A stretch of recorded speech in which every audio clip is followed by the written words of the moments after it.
Hi, thank you guys so much for tuning in to another Morgan James book launch. My name is Jim Howard.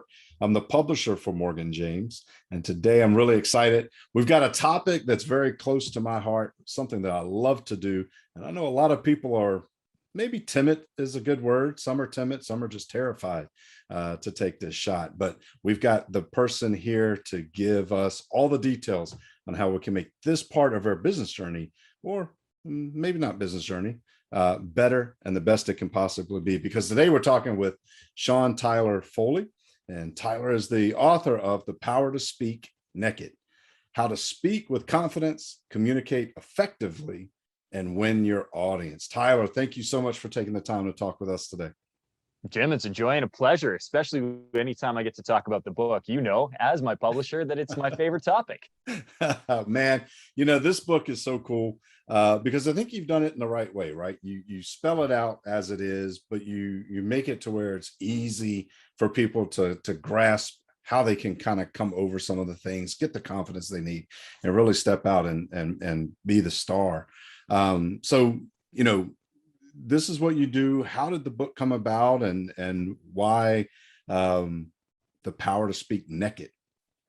Well, let's address, there's a couple of questions to unpack there. So let's do it in order, Jim. The first one, and I love that you pointed out that I really do walk people through and spell it out for them. Specifically, I spoke it out for them. The book is compiled from transcription of all of my training sessions that I do. So anybody who's ever been to a Power of Influence or a Power to Speak Naked event with me, or a Drop the Mic training session, all of those sessions became the book because it was an easy way for me to give somebody something tangible to walk away. There's a lot of stuff that we give people in these training sessions, and some people don't process it on the fly as quickly as some others do. So to be able to give them something tangible that they can go back and highlight. And the nice thing is it's literally written in my voice. So what they get out of the book is what they get right here live. And the nice thing about the book was that I was able to really tackle some simple issues, right? How to get people to just be more confident taking the stage and sharing their message. Because particularly, as an author or a business owner, coach, consultant, it's how we are going to not only get business, but retain business. And it's an important skill set no matter what you're doing in life. I mean, to be able to have some of those tough conversations, even with a spouse or a loved one or somebody in your family, sometimes is more challenging than standing up on stage and speaking to 100 or 1,000 strangers. And I want to be able to empower people to have all of those conversations. So the book came about through that process of just making sure that everybody had tangible and very easy to implement strategies that they can actually use. Like, you can go through the book, you can go through the 10 chapters, and there's at least something in each one where you can highlight and you could put that into practice within 30 seconds of reading it. And I think that was the most critical point for me, was that it was a book that anybody could read and take something out of. And specifically people who are afraid to stand up and speak. And one of the first things that I tackle is that you're actually not afraid of public speaking. 77% of North Americans identify as having some form of anxiety around public speaking. And yet it's a lie that they're saying inside of their heads, because anybody who has gone to a restaurant and ordered food spoke in public. If you didn't know your waitstaff, you also spoke to a stranger, and you asked for what you wanted and you got it. So this myth that I'm afraid of public speaking, or that I'm afraid to speak to strangers or in front of strangers, or I'm afraid to ask for what I want, is completely and totally null and void if you have ever been to a restaurant and were able to order food that came to your table. And the reality is, we're afraid of public judgment. And so the book tackles how to overcome that fear of judgment, because it's the fear of judgment that holds us back.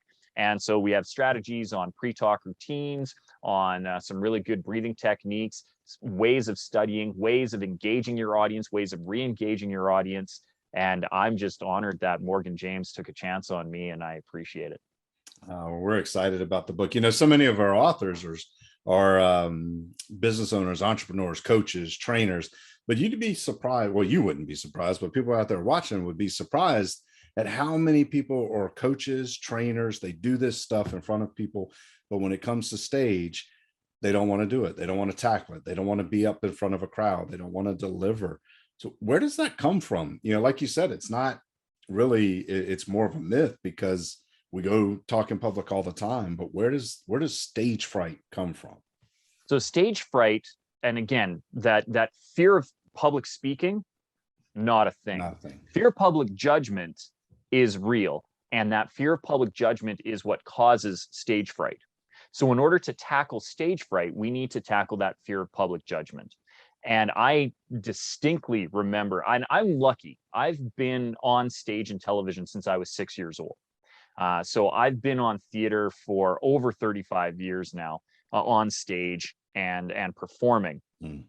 And I clearly and distinctly remember the first time that I got stage fright when I was 14.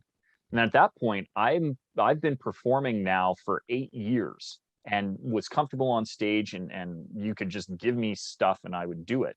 And I was asked to deliver a poem at a Remembrance Day or a Veterans Day ceremony. And they wheeled this veteran man in a wheelchair to the front row. And he looked grizzled. Like he looked like he had seen some things. And I don't know if he was a World War I or a World War II vet. But he was very highly decorated. He had a lot of medals on, like full regalia when they brought him in. And he looked like if you had fed Clint Eastwood a lemon and then kicked him in the shins. He was mean looking, and he had these blue eyes that made him, few people will get this reference, but he looked like a White Walker. Yeah. Like his eyes glowed blue. They were steely and icy. And I remember he had this cane put across the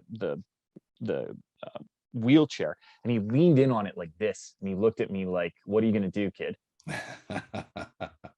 And in that moment, in my head, I started thinking, how can I give this poem to this man who's actually seen the things that I'm going to be talking about, and I haven't been outside of my hometown.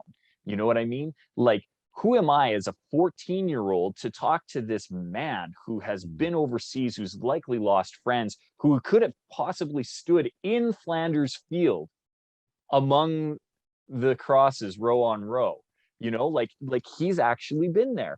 And I let this sense of judgment overwhelm me. And in that moment, I lost everything. This is a poem that I'd been delivering, had memorized for over 4 years. And do you think I could remember a single word? Not one. My principal or vice principal had to come up and kind of shuffle me to the side. Somebody ended up getting me a copy of it so that I could come back and read it. But I was mortified in that moment.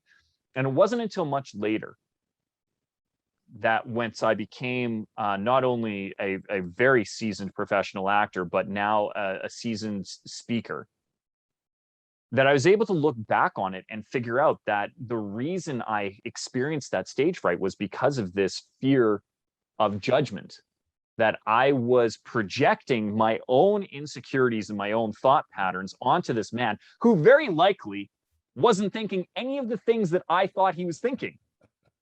He probably leaned into that cane going, I hope this was worth missing Jello for.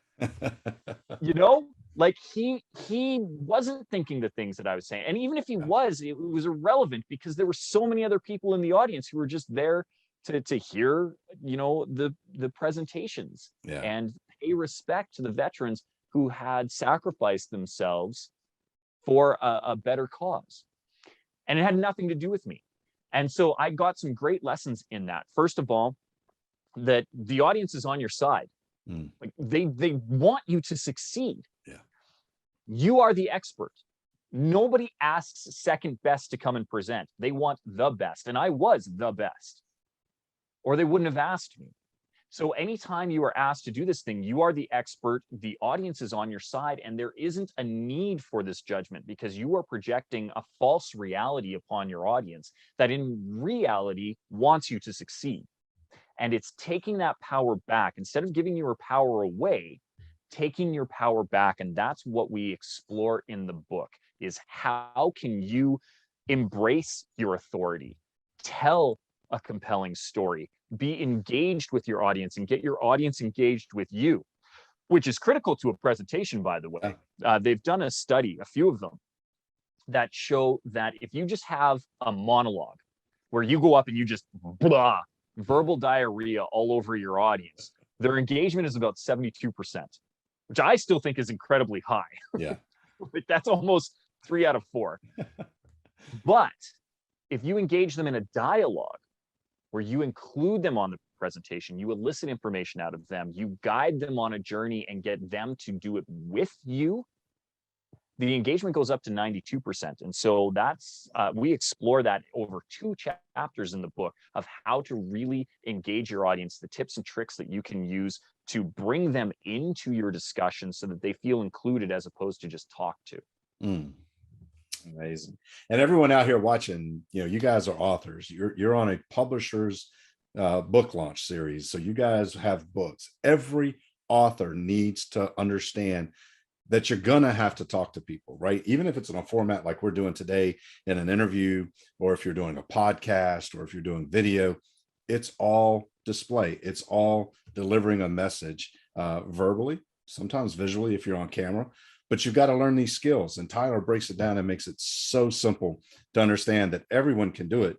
You just got to believe that you're the one to deliver that message. And you are. You've written the book. Now you've got to tell people about it.